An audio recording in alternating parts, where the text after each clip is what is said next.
बिस्मिल्लाहिर्रहमानिर्रहीम। अस्सलाम वालेकुम नाज़रीन, मैं हूं आपका होस्ट अहमद फवाद। आज तारीख है 23 जून और दिन है मंडे का। 3 खबरें आज की व्लॉग में आपके साथ शेयर करूंगा।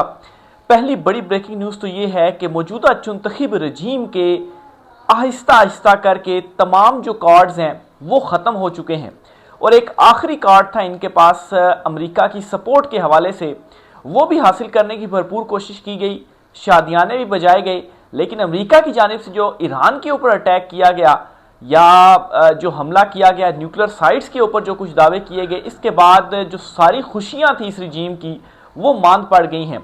कुछ एक्सक्लूसिव डिटेल्स आपके साथ में शेयर करूंगा कि कैसे यूं जो इस रजीम को नाकामी का सामना करना पड़ रहा है, यूं इमरान खान साहब की जो जमानत के हवाले से केसेस हैं इनमें बड़ी जो डेवलपमेंट्स हैं वो सामने आ रही हैं। आज इमरान खान साहब के जमानत के केसेस में क्या बड़ी डेवलपमेंट सामने आई हैं 9 मई के केसेस में, और दूसरा अलकादिर ट्रस्ट का जो केस है इसमें, यह आपके साथ में शेयर करूंगा। दूसरे नंबर पर नाजरीन ये कि अमेरिका ने रजीम चेंज का जो ऐलान है वो कर दिया है। इससे पहले भी अमेरिका की तरफ से ही एक रजीम चेंज हुआ था और उस रजीम चेंज की शक्ल में इमरान खान साहब जो थे उनके अगेंस्ट अदम एतमाद लाया गया था। अब एक और रजीम चेंज होने जा रहा है, इस पर भी कुछ तफसीलात आपके साथ में शेयर करूंगा। क्या ऐलान किया गया है डोनाल्ड ट्रंप की जानिब से, और ट्रंप अब बड़ा खुलकर और बड़े वाज़ेह अंदाज में उनकी जानिब से जो ऐलानात हैं वो किए जा रहे हैं। और आखिर में जी आपको बताऊंगा कि कौमी सलामती कमेटी का जो इजलास है वो तलब कर लिया गया है, हंगामी तौर पर यह इजलास तलब किया गया है। इसमें आर्मी चीफ आसिम मुनीर जो हैं वो मौजूद होंगे, वज़ीर-ए-आज़म शहबाज शरीफ मौजूद होंगे और दीगर इसमें मौजूद होंगे। इस इजलास से रिलेटेड भी कुछ तफसीलात आपके साथ शेयर करूंगा। पहली खबर इमरान खान साहब के ज़मानत के केसेस पर आपको देता चलूँ जी।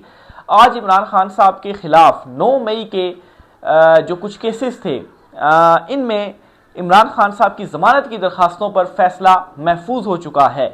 अब ये इंपॉर्टेंट डेवलपमेंट क्यों है? एक तो इमरान खान साहब के जो केसेस हैं वो रुक गए हैं, इमरान खान साहब के जो केसेस हैं वो रुक गए हैं, उनके ऊपर कोई जो डेवलपमेंट है वो नहीं हो रही थी और ये अचानक से डेवलपमेंट होती है कि फैसला महफूज हो गया है। क्योंकि अगर केसेस आहिस्ता आहिस्ता भी चल रहे हैं तो केसेस चलें, फैसले महफूज हों, फैसले सुनाए जाएं ताकि हायर कोर्ट्स की जानिब जाया जाए, यानी कि हाई कोर्ट के बाद फिर सुप्रीम कोर्ट का फोरम के ऊपर जो अप्लाई है वो किया जाए अगर रिलीफ नहीं मिलता। लेकिन आज 9 मई के जो हैं इमरान खान साहब के ऊपर इल्ज़ामात लगाए गए जी, इसमें इमरान खान साहब की ज़मानत की दरख्वास्त के ऊपर जो फैसला है वो महफूज कर लिया गया है। बड़ी डेवलपमेंट इस हवाले से है कि फैसला महफूज होने के बाद फैसला सुनाया जाएगा और इमरान खान साहब के हक में फैसला आता है या इमरान खान साहब के खिलाफ फैसला आता है, दोनों सूरतों में सुप्रीम कोर्ट ऑफ पाकिस्तान का जो ऑप्शन है जी एक वो मौजूद होगा। तो एटलीस्ट केसेस के जो फैसले हैं वो अब सामने आना शुरू हो गए हैं। और दूसरी तरफ जी अलकादिर ट्रस्ट केस भी 26 तारीख को समाअत के लिए मुकर्रर कर लिया गया है। 26 तारीख यानी कि आज मंडे है और आज 23 है, मंगल को 24 होगी, बुध को 25 होगी और जुमेरात को 26 तारीख होगी। और 26 तारीख को जो दलाइल हैं वो तलब किए गए हैं अदालत की जानिब से। तो ये केस भी अचानक से समाअत के लिए मुकर्रर होता है, क्योंकि इस केस को समाअत के लिए मुकर्रर करने के लिए बड़ी कोशिशें की जाती रही जी, पीटीआई एहतजाज भी करती रही, जो टाइम दिया जाता रहा उस टाइम पर समातें जो थी वो ऐसे ही हो नहीं पाई अदालतों में। लेकिन अब बगैर किसी एहतजाज के जो केस है वो समाअत के लिए मुकर्रर कर दिया जाता है और इस केस में जो दलाइल हैं वो तलब कर लिए जाते हैं। तो एक तो आलमी डेवलपमेंट्स बड़ी तेज़ी से हो रही हैं, बड़ी तेज़ी से खित्ते की सूरत हाल तब्दील होती जा रही है और ये लिंक्ड हैं तमाम तर चीज़ों से। ऐसा नहीं हो सकता, पाकिस्तान इसी खित्ते में मौजूद है, तमाम तर जो सूरत हाल है वो लिंक्ड है, क्योंकि बदलती हुई आलमी सूरत हाल में आपको अपनी आवाम की जो हिमायत है वो लाजमी चाहिए, या आपको एक ऐसा लीडर चाहिए जिसे अवामी हिमायत हासिल हो, जिसे अवामी मैंडेट मिला हो, ताकि वो बड़े बड़े जो फैसले हैं वो कर सके और उसके साथ साथ अवाम खड़ी हो सके।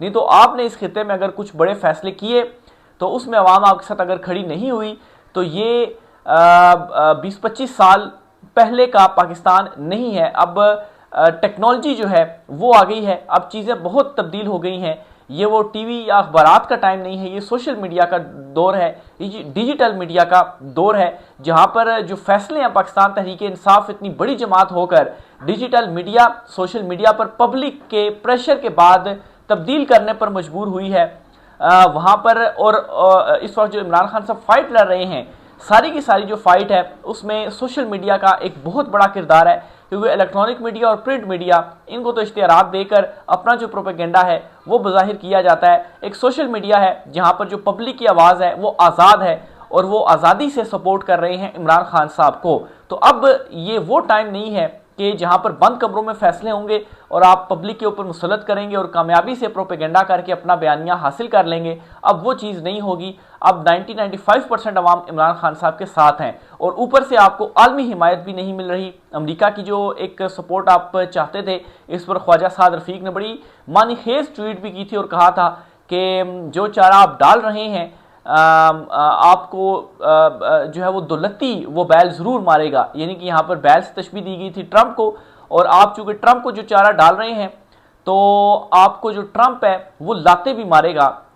ये एक जो है वो जो ट्वीट है वो ख्वाजा साद रफीक की जानिब से किया गया था। और फिर इसको जो अंसार अब्बासी हैं उन्होंने भी कोट रिट्वीट करते हुए कहा कि ये जो बात है वो सच साबित हो गई है। कैसे जी? एक तरफ से मुलाकात होती है डोनाल्ड ट्रंप के साथ और उसके बाद 2 हफ्ते का मोहलत दी जाती है और प्रोपेगेंडा किया जाता है। देखें जी, मुलाकात हुई है, 2 हफ्ते का टाइम मिल गया है और उससे नेक्स्ट और साथ ही आप क्या करते हैं कि नोबल जो अमन इनाम है उसके लिए आप नामजद कर देते हैं ट्रंप को, लेकिन 24 घंटे भी नहीं गुजरते और ट्रंप ईरान के ऊपर जो हमला है वो कर देता है। तो ये जो शादियाने बजाए जा रहे थे, जो खुशियां मनाई जा रही थी, वो सारी की सारी जो खुशियां हैं वो ना सिर्फ मांद पड़ी बल्कि आगे से मीडिया को, टीवी चैनल्स को, दीगर को ये दावा किया जा रहा है, ये कहा जा रहा है जी कि अब इस हवाले से जो डिस्कशन है वो ना की जाए। क्यों ना की जाए? क्योंकि वो सारी जो चीज़ें हैं वो उल्टी पड़ गई हैं। तो एक तो ये बहुत बड़ी डेवलपमेंट हो रही है आलमी तनाजुर में इमरान खान साहब की रिहाई के हवाले से भी। दूसरे नंबर पर जी जो खबर आपके साथ शेयर करनी है वो ये है कि अमेरिका ने खित्ते में रजीम चेंज का जो ऐलान है वो कर दिया है। ईरान में अमेरिका ने जी रजीम चेंज का ऐलान किया है। इससे पहले लिबनान और शाम में जो रजीम चेंज है वो हो चुका है। पाकिस्तान में भी रजीम चेंज बज़ाहिर जो है वो हो चुका है।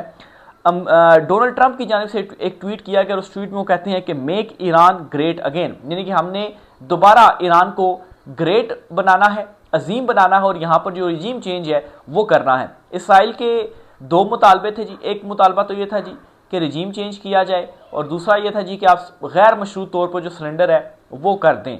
और फिर ये भी अमेरिका से कहा जा रहा था जी कि आप इस जंग में शामिल हो जाएं और इसराइल की जो एटमी तनसीबात हैं वहाँ पर आप जो उनको जो है वो आप तबाह करें, क्योंकि इसराइल मुकाबला नहीं कर पा रहा था ईरान का। तो अमेरिका ने पहला मुतालबा तो मान लिया, 12 जो बम थे वो गिरा दिए। इस पर भी एक बड़ा दावा सामने आया है कि ये जो बम 12 गिराए गए अमेरिका की जानिब से ईरान के ऊपर, इनसे जो ईरान की एटमी तनसीबात हैं वहाँ पर सिर्फ और सिर्फ जो वेंटिलेशन सिस्टम था वो किसी हद तक डैमेज कर सका है अमेरिका।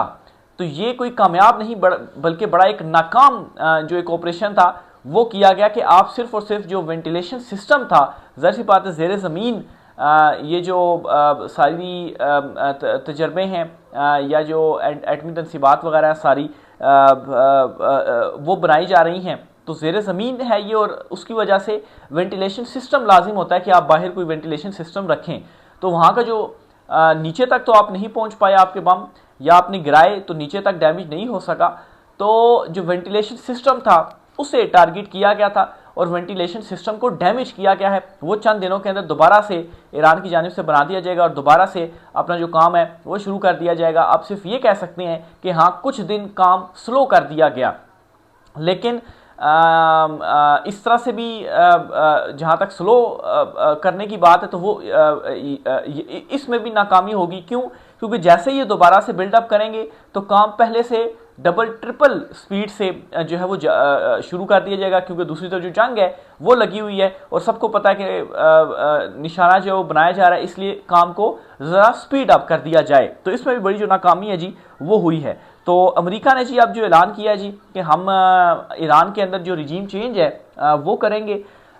इसमें आप देखें कि ज़ाहिर सी बात है अमेरिका की ख्वाहिश ये है और पाकिस्तान का जो साथ है वो भी इसमें वो चाहता है। अब पाकिस्तान यहाँ पर किस साइड पर स्टैंड करता है, और फिर ईरान में रिजीम चेंज क्या इतना आसान हो पाएगा कि जो अमेरिका की जानिब से किया जाएगा। दूसरी तरफ से जो चीन है, जो रूस है, रूस से मुलाकातें कर रहे हैं जी, जो ईरानी वजीर खारजा है चीन का साथ मांग रहे हैं। ईरान वहाँ पर डट कर खड़ा हुआ है, वो रद्द-ए-अमल दे रहा है, और ईरान का ये भी रद्द-ए-अमल जो है वो सामने आया है कि हम स्मार्ट वर्क करेंगे और अमेरिका को सरप्राइज़ देंगे।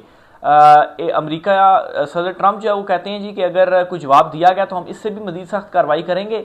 तो दूसरी तरफ जो है वो ईरान की तरफ से ये स्टेटमेंट आ रही है कि हम हार्ड वर्क नहीं, बल्कि हम हार्ड वर्क तो करेंगे ही, लेकिन हम साथ में स्मार्ट वर्क भी करेंगे और अमेरिका को भी हम सरप्राइज़ करेंगे। और मैं आपको ये वाज़ेह करता चलूँ कि अभी तक ईरान इसराइल को सरप्राइज़ करने में, बल्कि पूरी दुनिया को सरप्राइज़ करने में कामयाब हुआ, क्योंकि जिस तरह का रद्द-ए-अमल दिया गया, जिस तरह की जवाब दिया गया ईरान की जानिब से, ये एक्सपेक्ट नहीं किया जा रहा था कि ईरान इस किस्म का जो जवाब है वो देगा।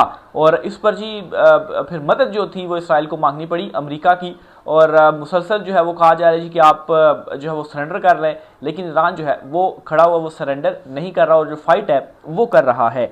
आगे चलते हुए आपको बताता चलूँ जी कि कौमी सलामती कमेटी की जो इजलास है वो बुलाया गया है। इस वाले से खबर यह है जी कि जो इस वक्त इसराइल, ईरान, अमेरिका खिते में जो सारा मामला चल रहा है, इस मामले को डिस्कस करने के लिए बुलाया गया है। और सबसे इम्पोर्टेंट चीज़ ये कि पाकिस्तान जो है वो किस साइड पर स्टैंड करेगा, वो बहुत ज़्यादा इम्पोर्टेंट है।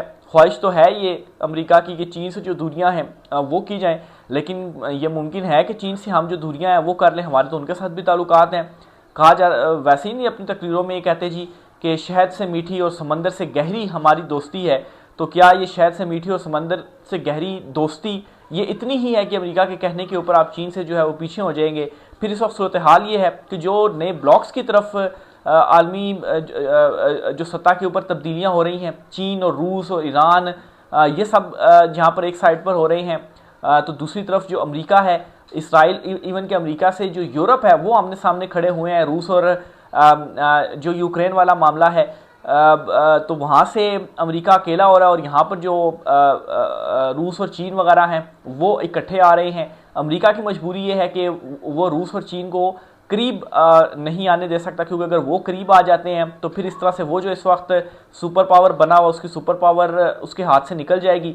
तो वो ये चाह रहा है कि चीन से ताल्लुकात बढ़ाकर या रूस से ताल्लुकात बढ़ाकर तो चीन को रोका जाए सुपर पावर बनने से, क्योंकि चीन को इस सदी का की जो सुपर पावर है वो करार दिया जा रहा है। तो इस महाज के ऊपर किस तरीके से जो लड़ा है वो जाएगा, यूरोप को किस तरीके से आप फेस करेंगे, फिर यहाँ पर एशिया में जो खिते के अंदर तब्दीलियाँ आ रही हैं। तो ये कौमी सलामती कमेटी का इजलास बुलाया गया है जी, और बहुत ही इंपॉर्टेंट ये इजलास है। आर्मी चीफ आसिम मुनीर और वज़ीर-ए-आज़म शहबाज शरीफ जो हैं, ये सारे टॉप जो लीडरशिप है वो मौजूद होगी। चीज़ों को जो डिस्कस है वो किया जाएगा, और ज़ाहिर सी बात है अपना मफाद देखा जाएगा, किस तरफ हमें जो स्टैंड है वो करना चाहिए। तो बहरहाल देखें जी इस हवाले से मज़ीद क्या होता है। इमरान खान साहब की रिहाई के हवाले से मज़ीद क्या डेवलपमेंट्स आती हैं। 26 तारीख को अल-कादिर ट्रस्ट केस का केस जो है समाअत के लिए मुकर्रर है, और इमरान खान साहब का ही नहीं बल्कि बुशरा बीबी जो हैं उनकी भी ज़मानत का जो केस है या सज़ा मुअत्तली का जो केस है, दरख्वास्त ये है जी कि सज़ा मुअत्तल करके ज़मानत पर रिहा किया जाए। तो ये दोनों केसेस जो हैं वो 26 तारीख को समाअत के लिए मुकर्रर हैं, जुमेरात वाले दिन। तो देखें इमरान खान साहब के केसेस का फ़ैसला क्या आता है। मखसूस नशिस्तों का जो केस है इस पर आज भी समाअत नहीं हुई।